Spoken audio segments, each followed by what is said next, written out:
So hi everyone.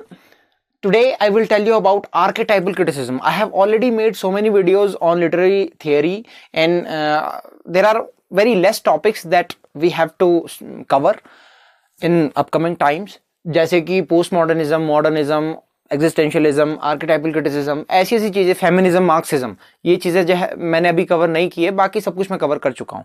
तो अभी आज हम आर्केटाइपल क्रिटिसिज्म की बात करेंगे। I will tell you very limited things, very limited information. कोई मैं नहीं चाहता कि आपके बाढ़ आ जाए दिमाग में। मैं बताऊंगा आर्केटाइपल क्रिटिसिज्म क्या है, कैसे शुरू हुआ, किस बारे में है, 2-3 राइटर्स बताऊंगा, उनके कुछ वर्क्स बताऊंगा जो कि आपको यूजीसी नेट में काफी फायदा देगा। और जो भी आपका एग्जाम है किसी भी चीज का, एमए का है या फिर किसी भी चीज का, so it will definitely benefit you.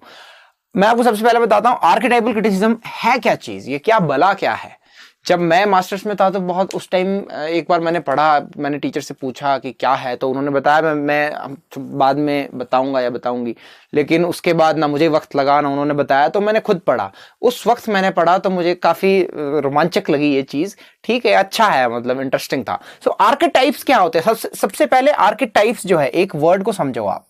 Archetypes होते हैं कुछ ऐसे रेकरिंग पैटर्न्स, कोई बिहेवियर्स, कोई सिंबल्स जो सदियों से चले आए हैं।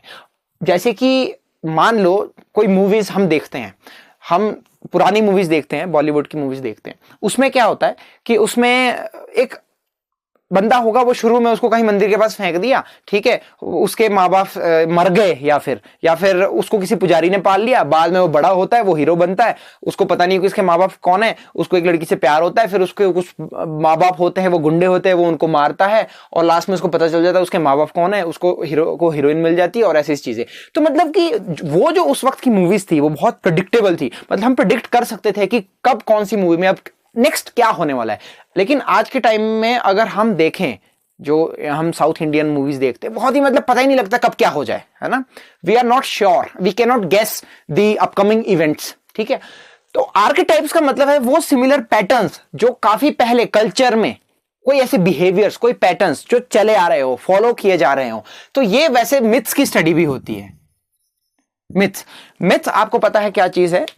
जैसे कि हमारा रामायण है, महाभारत है, तो बहुत सारे उसमें महाभारत में ऐसे कैरेक्टर्स है जो, और ऐसी स्टोरीज है, ऐसी प्लॉट लाइन है जो आपको कई जगह मिलेगी। मेरे कर्ण अर्जुन आएंगे, तो वो जो कर्ण अर्जुन है वो कहां थे? वो महाभारत में भी थे, ठीक है। तो वो उस मूवी में उसका एक लिया गया। तो कुछ मिथ्स होते हैं, मिथ्स की जो स्टडी होती है, आर्केटाइप्स और मिथ्स की जो स्टडी होती है, किसी टेक्स्ट को जब हम इस नजरिए से देखते हैं कि हमें उसमें आर्केटाइप्स और मिथ्स की हम स्टडी करते हैं, उनको ढूंढते हैं, we find out that whether there are archetypes और मिथ्स और नॉट, ठीक है। अगर हैं, if they are, then with what degree, with what intensity, ठीक है। अब जैसे कि कुछ राइटर्स थे, उन्होंने ऐसा किया कि कुछ एंशियंट टाइम की उन्होंने कोई चीज उठा ली, कोई एंशियंट कल्चर और आज का जो मॉडर्न कल्चर है, उनको कंपेयर कर लिया कि कुछ एंशियंट कल्चर में कुछ पैटर्न्स थे जो चले आ रहे थे, कुछ मिथ्स थे, वो आज के टाइम में है या नहीं है तो कितने हैं, ठीक है, किस हिसाब से है। वो सारी जब स्टडी होती है तो उसे आर्केटाइपल क्रिटिसिज्म कहते हैं, ठीक है। आर्केटाइप से ये वर्ड बना है, आर्केटाइपल, ठीक है। तो ये 1940s से 1950s के बीच काफी फेमस थी ये चीज, आर्केटाइपल क्रिटिसिज्म। जैसे कि हर चीज का एक स्पैन होता है, एक दौर आता है सभी का, है ना, सभी का एक दिन आता है, दौर आता है। तो आर्केटाइपल क्रिटिसिज्म का दौर ये था 1940 से 50s में। एक 1934 में एक बुक लिखी थी किसी ने, उस राइटर का नाम था मॉड बॉडकिन, MAUDBODKIN। मैंने काफी सालों पहले ये राइटर का नाम पढ़ा था और जब मैं इसको एक मर्द समझता था, लेकिन जब मैंने बाद में काफी सालों बाद मैंने इसकी पिक्चर देखी तो she is a girl and very cute, chubby सी गर्ल है। आप देखना, गूगल कर सकते हो। मॉड बॉडकिन, मुझे नहीं पता था कि ये लड़की होगी, मुझे नाम से लगता था ये लड़का होगा। तो Maud Bodkin wrote a work archetypal, name of the work is archetypal patterns in poetry.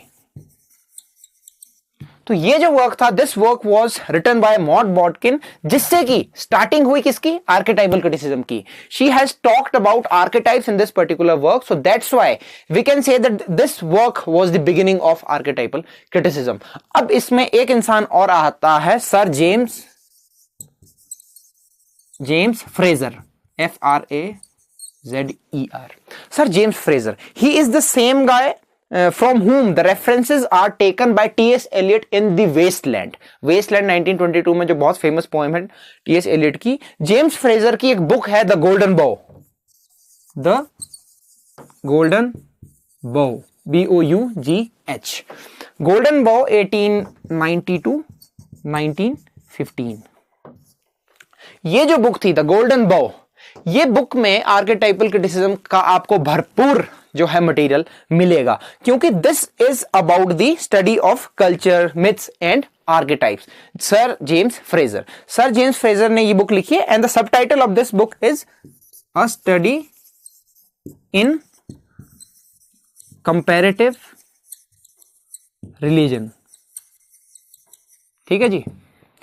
ये जो सर जेम्स फ्रेजर जो भाई साहब थे, इन्होंने द गोल्डन बॉ लिखी जिसका सबटाइटल है a study in comparative religion. So इसमें भी इन्होंने इसी चीज की बात की है कि जो पुराने एंशिएंट कल्चर में जो चीजें थी वो कैसे डेवलप हुई और वो जो पैटर्न्स थे, एक बिहेवियर होता है सभी लोगों का. अब मान लो मेरी कास्ट है, हमारी एक कम्युनिटी है, उस कम्युनिटी का नाम है मियाँ, तो ये माना जाता है कि मियाँ जो होते हैं बहुत ऐसे मूर्ख टाइप होते हैं, बहुत ही मोटे दिमाग के होते हैं. ठीक है, तो वो जो मोटा दिमाग और मूर्खता अगर आपको लगता है कि बहुत ही मतलब स्ट्रिक्ट होते हैं, एक हिसाब से आप ये कह सकते हैं, तो वो देखा जाएगा कि जो आने वाली हमारी जो पीढ़ी होगी उसमें भी वो चीजें पाई जाएगी. ठीक है, तो वो जो चीजें पाई जाएगी वो होते हैं ये आर्केटाइप्स, जो पैटर्न्स वो बिहेवियर में भी मिलते हैं आपको. जब हम किसी टेक्स्ट की स्टडी करते हैं तो उस स्टडी में हम देखते हैं कि वो नैरेटिव उसकी किस प्रकार की है, उसमें सिंबल्स कैसे हैं, उसमें इमेजेस कैसी हैं. ठीक है, तो उन पैटर्न्स को हम रिलेट करेंगे किससे, पुराने पैटर्न से, पुराने बिहेवियर से, पुराने नैरेटिव से, कि वहां से ये चीज ली गई है या नहीं ली गई है. ठीक है, तो वो सारी चीजें होती है. जेम्स फ्रेजर की एक और बुक आपको मैं बता देता हूं, एक और बुक का नाम आपको बताता हूं मैं, folklore in the old testament, FOLKLORE in old testament. ये जो बुक है इसका सबटाइटल है a study in magic and religion. ठीक है जी. सर जेम्स फ्रेजर की एक और बुक है जो कि काम आ सकती है, कहीं मैचिंग में आ गई, नेट में क्या भरोसा है ना. तो folklore in old testament, subtitle a study in magic and religion. पुराने वाली का सबटाइटल था अ स्टडी इन कंपैरेटिव रिलीजन. ठीक है, इसका है मैजिक एंड रिलीजन. तो थोड़ा सा रिलीजन, कल्चर वगैरह की जो बात होती है, मिथ्स की, आर्केटाइप्स की, पैटर्न्स की, बिहेवियर्स की किसी टेक्स्ट में, तो उसे हम आर्केटाइपल क्रिटिसिज्म कहते हैं. अब इसमें सबसे बड़ा नाम है आर्केटाइपल क्रिटिसिज्म में, सबसे बड़ा नाम है एक भाई साहब का. तो उन भाई साहब का, वो भाई साहब जो थे वो कैनेडियन थे. ये जो सर जेम्स फ्रेजर है, he is a Scottish person and one person was there who is the king of archetypal criticism and the biggest name, of course, the name of that person is Northrop, Northrop,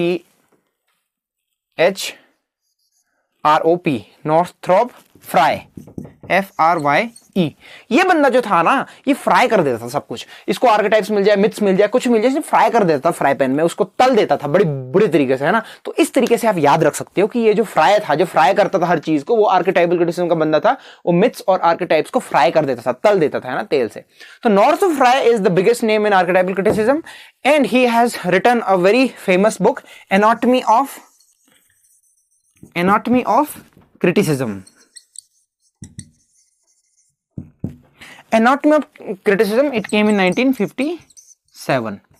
Anatomy of Criticism is the most famous work of Northrop Frye and this work belongs to archetypal criticism. ठीक है, ये चीज हमेशा याद रख लेना, इसका year याद रख लेना. इसने before this work he wrote an essay. उस essay का नाम था Archetypes of the Archetypes of Literature. ये एक एसे था. ठीक है, तो after this essay he wrote this work Anatomy of Criticism and he continued his ideas, his beliefs, his notions from this work to this work Anatomy of Criticism. तो ये Northrop Frye archetypal criticism से match करना है. ठीक है, Anatomy of Criticism Northrop Frye से match करना, कहीं भी आ जाए. आर्केटाइपल किस चीज की स्टडी है, पैटर्न्स की, मिथ्स की, आर्केटाइप्स की, ठीक है, बिहेवियर्स की. तो ये सारी चीजें हैं. अब मैं आपको इसका एक और चीज बता देता हूं. नॉर्थ्रॉप फ्राई का ये जो वर्क है, what did he do, he related, he he related some things, कुछ चीजों को इसने रिलेट किया। वो चीजें क्या थी? मौसम से रिलेट किया। ठीक है, मौसम से कैसे रिलेट किया? सबसे पहले क्या आता है हमारा? रोमांस। सबसे पहले हमारा क्या आता है? समर आता है। ठीक है, समर जो था, समर को किसके साथ किया? रोमांस के साथ। या फिर आप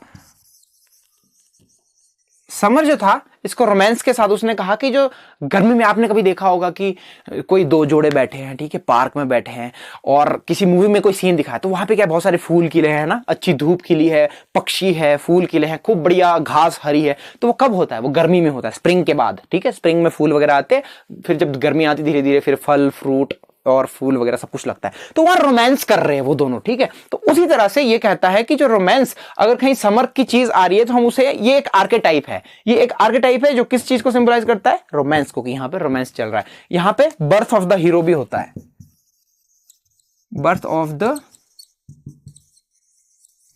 द हीरो। ठीक है, समर के बाद क्या आता है अपना? ऑटम। अब कोई चीज उगी है तो जड़ेगी भी। ठीक है, जैसे इंसान है, जन्म लिया है तो मरेगा भी। चलो, ऑटम में क्या होता है? ऑटम में आ जाती है आपकी ट्रेजेडी। ट्रेजेडी, ठीक है, जब कोई मर रहा है, पत्ते झड़ रहे हैं, फॉल ऑफ स्पैरोज भी है एक, लेकिन हम फॉल ऑफ लीव्स की बात करेंगे। ठीक है, fall of leaves and fall of man, fall of everything, fall of your happiness, है ना।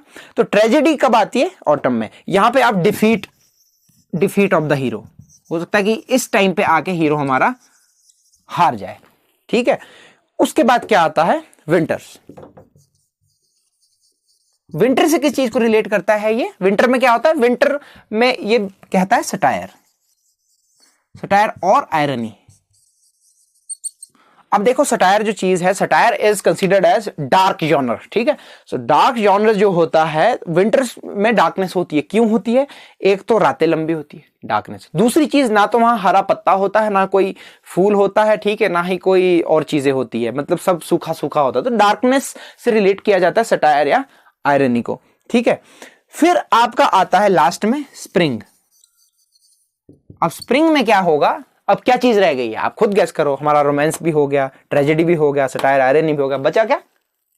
यस, अगर आपके दिमाग में आया है तो वो सही है, कॉमेडी। ठीक है, अब कॉमेडी कब होगी?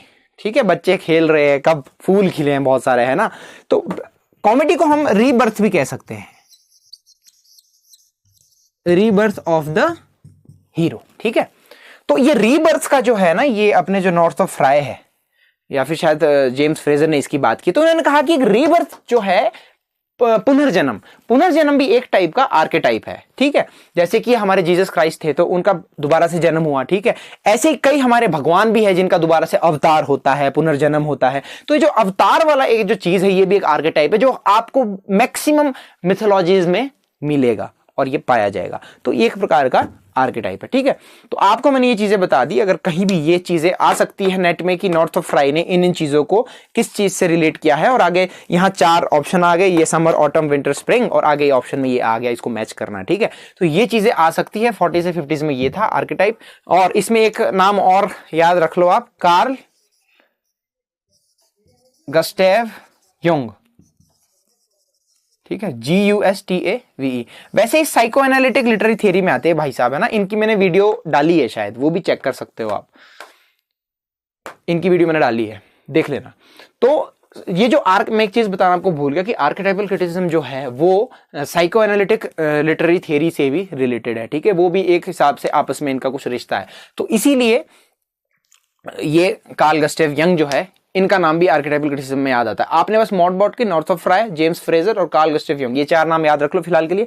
बाकी और नाम अगर आप देखने हैं, इनकी बुक्स भी आप देख सकते हो, गूगल कर सकते हो, आपको नॉर्थ ऑफ फ्राई की कुछ और बुक्स मिल जाएगी, क्या पता कहीं भी पूछी जाए, है ना। और कार्ल गस्टेव यंग की भी ये सारी चीजें हो सकती है। ठीक है, तो मैंने आर्केटाइपल क्रिटिसिज्म आज इस वीडियो में कर लिया है, और आने वाले टाइम में मैं कल्चर स्टडीज की भी एक सीरीज चलाऊंगा लेक्चर्स की। अभी मॉडर्निज्म, पोस्ट मॉडर्निज्म, एग्जिस्टेंशियलिज्म वगैरह भी मैं कवर करूंगा। ठीक है, तो जुड़े रहो मेरे साथ, है ना। तब तक के लिए खुश रहो, आबाद रहो, किसी की जान तो किसी की फरियाद रहो। वाह, क्या बात है।